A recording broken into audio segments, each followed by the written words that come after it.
में स्वामी प्रसाद मौर्य ने प्रेस वार्ता कर पंचायत चुनाव में लड़ने का ऐलान किया है।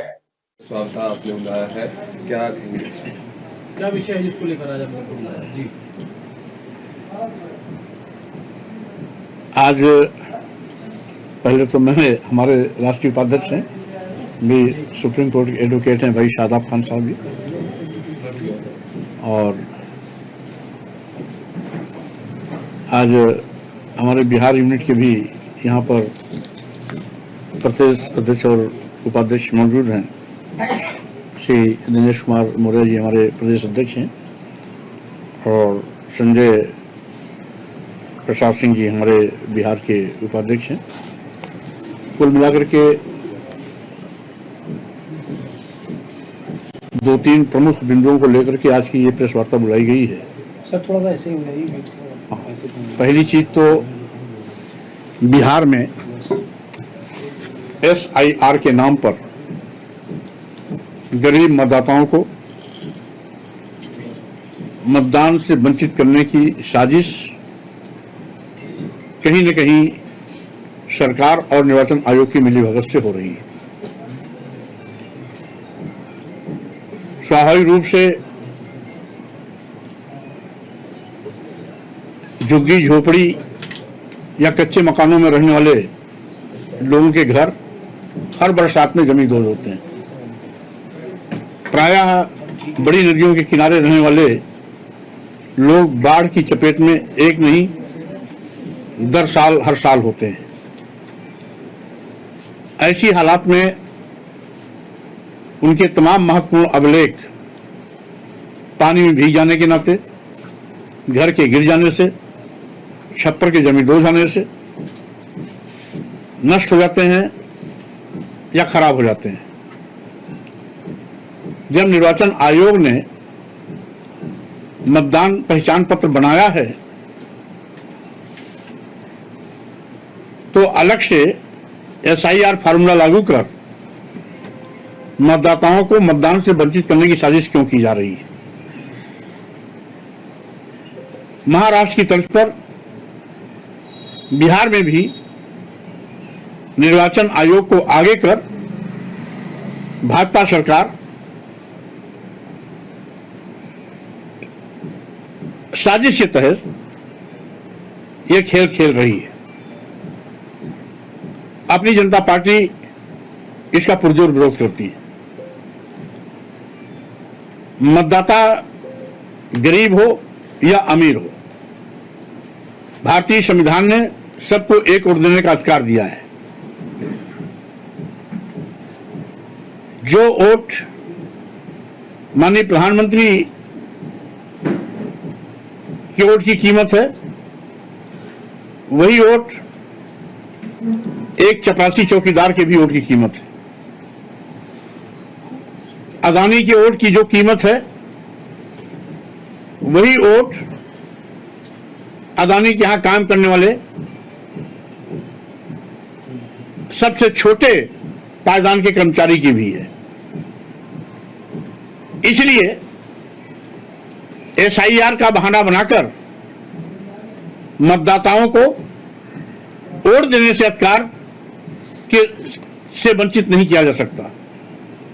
जो हमारा संवैधानिक अधिकार है, अन्य अभी निर्वाचन आयोग द्वारा तय किए गए अभिलेख जो मतदाताओं को आइडेंटिफाई करने के लिए चिन्हित किए गए थे, वो अपने आप में पर्याप्त हैं। उसके बावजूद मतदाताओं को रोकने के लिए इस प्रकार का घटिया साजिशन जो अतिक्रमण किया जा रहा है, वो मात्र गांव, गरीब, मजदूर, किसान जो गांव में रहते हैं उनको वोट से वंचित करने की एक साजिश है। अपनी जनता पार्टी इस कृत्य की घोर निंदा करती है, मांग भी करती है कि मतदाताओं को का निष्पक्ष मतदान हो। निर्वाचन आयोग इस बात को सूचित कराए। सरकार के प्रभाव में आकर के कोई ऐसा गेम न खेले जिससे कि निर्वाचन आयोग से लोगों का विश्वास हटे। निर्वाचन आयोग एक उच्च संवैधानिक संस्था है हम सभी उसका सम्मान करते हैं, विश्वास भी करते हैं।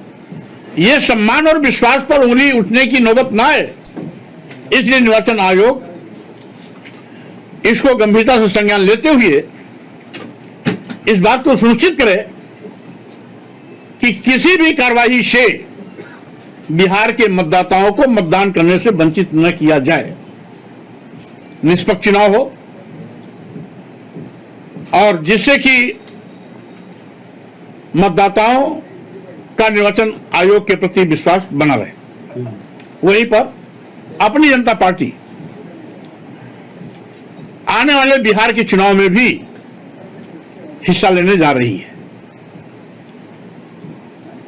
कुल मिलाकर के जिस तरीके से आज भाजपा के नेतृत्व की सरकारें जनता की जवाबदेही से हट रही हैं, भाग रही हैं,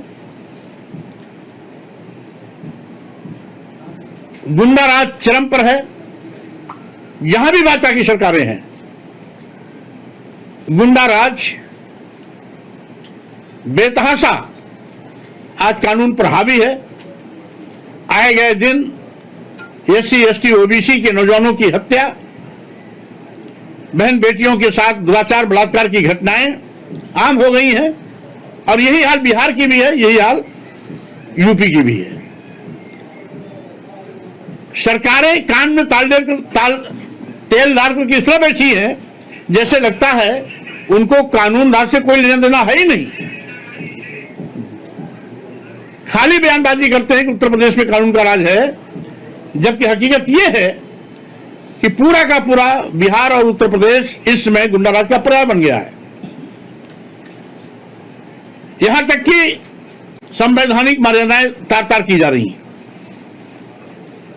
अब हम आते हैं उत्तर प्रदेश के परिदृश्य पर, जहां पर आज सरकार की प्राथमिकता शराब की दुकानें बन गई हैं, मदिरालय खुल रहे हैं, विद्यालय बंद हो रहे हैं। दुर्भाग्य है, राइट टू एजुकेशन एक्ट के तहत 6 साल से 14 साल के बच्चों को निःशुल्क अनिवार्य शिक्षा देने की जिम्मेदारी जहां सरकारों की होती है, वहीं पर उत्तर प्रदेश सरकार 134 स्कूल बंद करने जा रही है, जिसका विरोध हमने प्रदेश अध्यक्ष पर भी किया, जिसका विरोध हमने प्रदेश मुख्यालय पर भी किया, सभी जिला मुख्यालयों पर भी किया और ये मेरा विरोध लगातार जारी रहेगा जब तक ये सारे स्कूल फिर से नहीं चालू किए जाते। 13 लाख बच्चों की पढ़ाई इससे छूट रही है। 6 साल से 14 साल के बच्चे अपने घर में स्थित, गांव में स्थित स्कूल में पढ़ाई कर रहे हैं। बंद होने की बात 4 किलोमीटर 5 किलोमीटर दूर उनको जाना पड़ेगा, तो स्वाभाविक रूप से भाजपा सरकार अपने एजेंडे से हट रही है। भाजपा सरकार का नारा है पढ़े बेटियां बढ़े बेटियां, लेकिन अगर 4 किलोमीटर दूर 5 किलोमीटर दूर गांव की 6 साल की बच्ची को जाना होगा तो स्वाभाविक रूप से उसके अभिभावक 4-5 किलोमीटर दूर स्कूलों में किसी बेटी को नहीं भेजेंगे, यानी 100% बेटियां अशिक्षित रह जाएंगी। और वहीं पर हमारे नवनिहाल छोटे छोटे बच्चे बेटे, उनकी भी लगभग 90% पढ़ाई छूट जाएगी। सरकार इस तरीके से सत्ता मद में चूर होकर के गलत फैसले ले रही है अपनी जनता पार्टी, जिसका पुरजोर विरोध करती है। इसके साथ ही साथ यहां पर मैं स्पष्ट कर देना चाहता हूं, सरकार को विद्यालय और मंत्रालय में कोई अंतर नहीं दिखाई पड़ता। अगर एक और विद्यालय का नाम मॉडल स्कूल दिया जा रहा है तो दूसरी ओर मॉडल बियर शॉप भी दिया जा रहा है, यानी मॉडल स्कूल और मॉडल बियर शॉप में सरकार को कोई अंतर नहीं दिखाई पड़ता। इसी प्रकार से अगर सरकार एक और कंपोजिट स्कूल खोल रही है तो दूसरी ओर कंपोजिट शराब की दुकान भी खोल रही है। यानी भाजपा सरकार शिक्षा की ऐसी तैसी कर दे रही। शिक्षा जो एक हमारा मौलिक अधिकार है, राइट टू एजुकेशन के मुताबिक 6 साल से 14 साल के बच्चों को अनिवार्य और निःशुल्क शिक्षा देना सरकार की जिम्मेदारी है। सरकार अपनी जिम्मेदारी से भाग रही है। मैं उत्तर प्रदेश के सभी ब्लॉकों में जहां जहां भी स्कूल बंद हो रहे हैं, उन ग्रामवासियों के साथ उनके बच्चों को शिक्षा से वंचित करने के सरकार की इस नीति के विरोध में प्रत्येक प्रदेश के प्रत्येक ब्लॉक में अपनी जनता पार्टी कार्यकर्ता मोटरसाइकिल जुलूस निकाल करके सरकार की इस नीति का कड़ा विरोध करेंगे। किया जिला मुख्यालय पे किया, अब ब्लॉक मुख्यालय करेंगे। हर ब्लॉक में, किसी ब्लॉक में 30 बंद हो रहे हैं, कहीं 40 बंद हो रहे हैं, कहीं 50 बंद हो रहे हैं। तो हर ब्लॉक में जहां जहां विद्यालय बंद हो रहे हैं उन सभी पॉइंट पर हमारे जिला विधानसभा की यूनिट ब्लॉक वाइज दौरा करेगी। अगर किसी जिले में 19 ब्लॉक है तो 19 ब्लॉक का कार्यक्रम अलग अलग तारीखों में होगा। जब तक सरकार अपने निर्णय को वापस नहीं लेती तब तक लगातार ये आंदोलन चलता रहेगा। आंदोलन की अनदेखी करके भी अगर सरकार इन विद्यालयों को बंद करने की हठधर्मिता नहीं छोड़ती तो स्वाभाविक रूप से अपनी जनता पार्टी को जब भी सरकार में आने का मौका मिलेगा, भाजपा द्वारा बंद किए जा रहे सभी स्कूलों को फिर से चालू कराया जाएगा। एक भी स्कूल बंद नहीं होने दिया जाएगा। और साथ ही साथ इनकी जो साजिश है बंद हुए स्कूलों को आरएसएस को दिलाना या निजी हाथों में बेचना, इनके मंसूबे को कभी कामयाब नहीं होने देगी। अपनी जनता पार्टी कभी इनके मंसूबे को कामयाब नहीं होने देगी। न इन विद्यालयों की जमीनों को, विद्यालय के भवनों को न तो आरएसएस को सौंपने देगी और न ही निजी हाथों में बेचने का पाप करने देगी। अगर ऐसा करेंगे तो अपनी जनता पार्टी खुल करके सरकार के इन फैसलों का कड़ा विरोध करती रहेगी।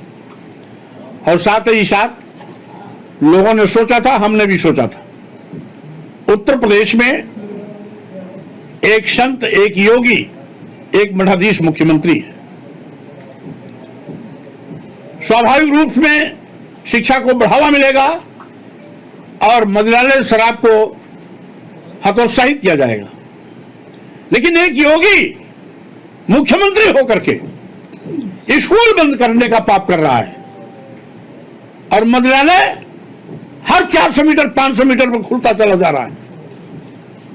आखिर सरकार चाहती क्या है?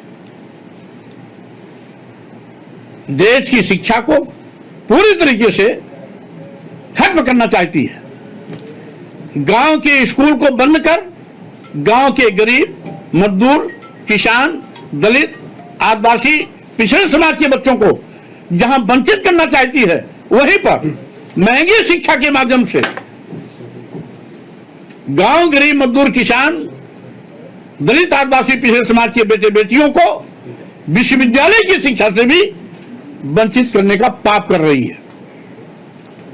सरकार की इस साजिश का हम मीडिया के माध्यम से तो अभी जनता के बीच में खुलासा करके बात पहुंचाने का काम कर रहे हैं और अब आर पार की लड़ाई आंदोलन के माध्यम से होगी और आंदोलन के माध्यम से सरकार की इस प्रकार के गलत फैसले का अपनी जनता पार्टी पुरजोर ताकत के साथ विरोध करेगी।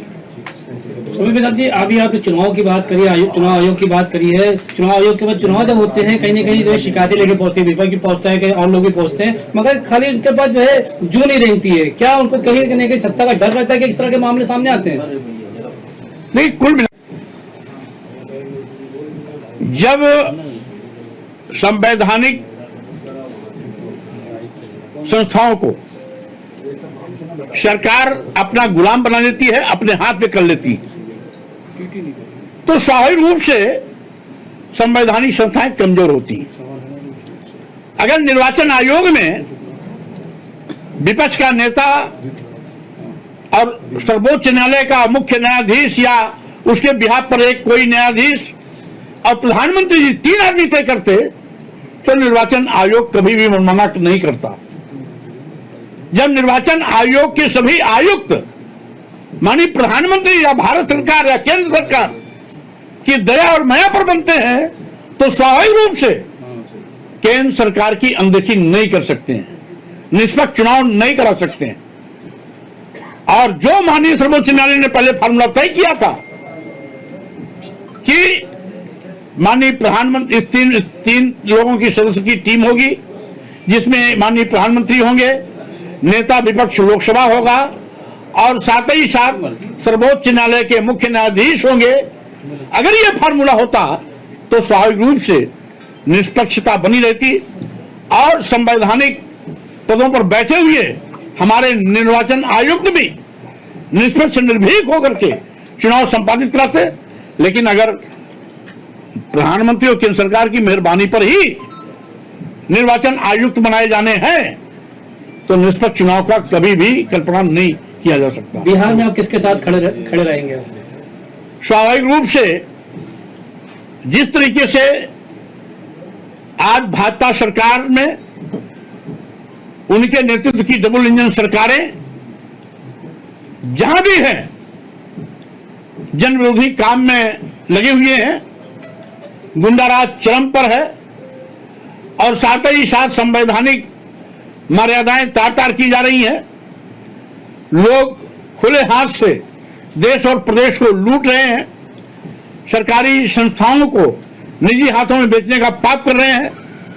उसको देखते हुए भाजपा और उनके सहयोगी पार्टियों को का विरोध करना हमारा राजनीतिक धर्म है।